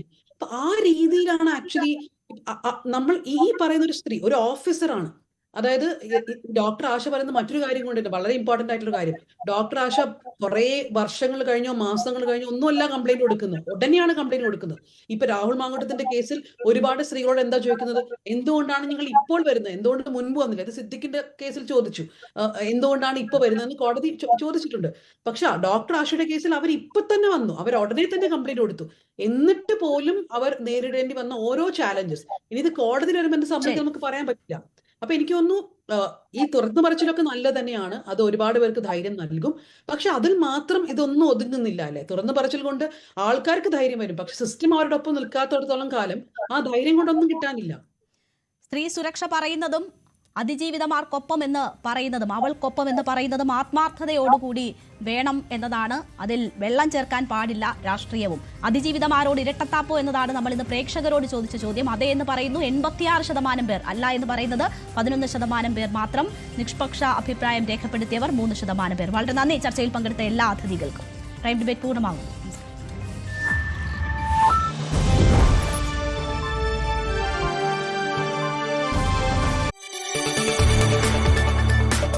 കൂടുതൽ വാർത്തകൾക്ക് news 18 Keralam YouTube channel subscribe ചെയ്യുക.